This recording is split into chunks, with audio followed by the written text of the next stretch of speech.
J'ai envie de vous poser la question, elle est récurrente maintenant, j'ai reçu beaucoup de chanteurs, chanteuses dans cette émission, c'est sortir en 2015, en 2016, encore des CD, des objets, est-ce que c'est bien réaliste? Oh non, c'est peut-être pour ça que j'en fais 3. Je profite pendant qu'il y a encore des manufactures qui le font. Je ne sais pas pourquoi je m'attendais à cette réponse. C'est vrai. Mais bon, de toute façon, le choix se présente pas vraiment parce que pour faire des concerts, il faut qu'on présente de la musique. Donc on a besoin d'un support sur lequel mettre cette musique. Moi aussi, je suis sensible à la différence de son entre le MP3 ou les sons qui ont toutes leurs fréquences et qui sont pas compressés. J'entends vraiment très fort cette différence et je peux pas me résoudre à faire que des MP3 parce qu'on perd une grande partie de la qualité musicale. On perd quoi? De la chaleur? On perd de la fréquences, texture? on perd des nuances et donc on y perd beaucoup. Il y a beaucoup de gens qui ont été très surpris d'entendre des artistes, parce qu'au tout début des premiers CD, quand on nous a présenté ça comme étant la panacée idéale, et maintenant on voit que ce n'est pas tout à fait le cas. Il y a presque une métallisation du son. Vous dites par rapport au CD? Au CD, oui. Alors non, le CD, ça dépend comment il est. Nous, sur le CD, on met des formats qui sont pleins. On ne met pas des formats compressés. Ok. Donc, c'est plutôt sur le son informatique qu'on se retrouve pour pouvoir ne serait-ce que les envoyer par email, on est obligé de compresser les fichiers et c'est là qu'on perd la qualité.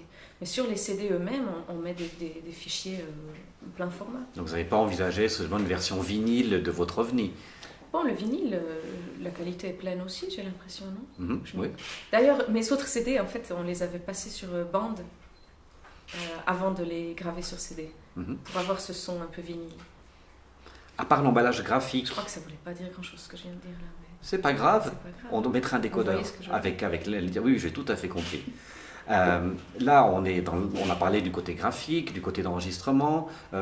Est-ce que tout est fini ou bien vous devez encore le mixer avant de pouvoir vraiment accoucher de ce CD? Alors, on doit encore le mixer. Je dois encore décider si je garde tous les morceaux enregistrés ou pas. Ça, c'est ce qui m'est le plus difficile. Voilà. Et... En fait, moi, je vais vous expliquer où j'en suis. Je fais un peu de montagne. En début... Oh, il est tombé. Ça. Hors champ, nous avons une partie de votre famille qui est là, avec des enfants. Il y a mon petit qui commence à marcher. Voilà. Et du coup, il fait ses premiers pas derrière les caméras. Mais des fois, c'est des pas où il se retrouve à quatre pattes. Voilà. Et donc, en fait, je fais un peu d'alpinisme en débutante. Et chaque fois que je me retrouve à la cabane, pendant la nuit, je me réveille avec le cœur qui bat à fond les manettes. Et puis, bon, c'est l'altitude aussi qui fait ça. Et où je me dis, mais je suis complètement folle, il faut que je redescende tout de suite, j'ai rien à faire là. Et demain, je ne vais pas y arriver au sommet. Et à chaque fois, j'arrive à me calmer. Puis le lendemain, au petit déjeuner, je dis à mon guide, est-ce que tu m'as dit que j'étais capable pour m'encourager ou est-ce que vraiment je vais être capable de faire ce sommet? Moi, je crois qu'il faut redescendre tout de suite puis que je ne vais pas y arriver. Et là, il me dit, Sylvie, tu es tout à fait capable, on y va tranquille et tu me suis et il n'y aura pas de problème. Et à chaque fois, j'arrive au sommet sans souci et puis je suis toute contente d'y être. Et puis là, par rapport à ces 3 CD, je suis à la cabane. Et vous vous dites, je ne vais pas arriver à la fin. Mais mon Dieu, qu'est-ce que je suis en train de faire là? Et c'est plutôt normal comme processus. Donc, sauf que je n'ai pas le guide. Alors là, je suis dans le processus où c'est comme ceux qui vont sans guide, en fait, le soir, pendant le souper, on remarque qu'ils choisissent les places stratégiques à côté de ceux qui ont l'air d'en connaître un rayon. Pour entendre des conseils à l'œil. Puis pour leur demander aussi quelle trajectoire, s'ils pensent que là, il y a plutôt plus ou moins de crevasses, et puis qu'est-ce qu'ils conseillent. Donc là, par rapport au choix des morceaux, par exemple, je pense que je vais faire appel à 2-3 petites oreilles. Et puis leur demander ce qu'ils en pensent. Avoir vos autres guides. Exactement.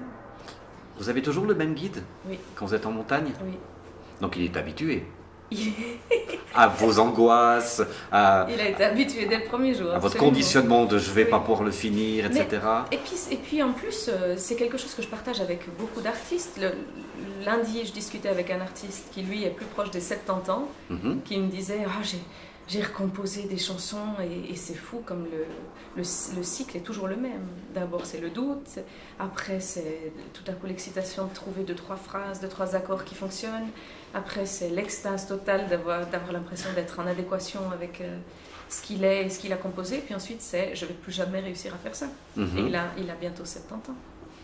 Donc, c'est pareil par rapport au CD. On l'enregistre, on se dit, mais qu'est-ce que j'ai fait? Puis je ne vais pas être capable de tenir ça. Et puis, c'est comme ça dans beaucoup de choses, en fait. Mais je crois même pour la cuisine, hein, quand on a réussi le plat qu'on voulait faire.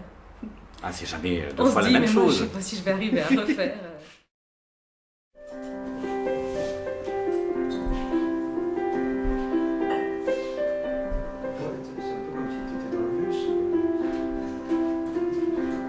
À trop penser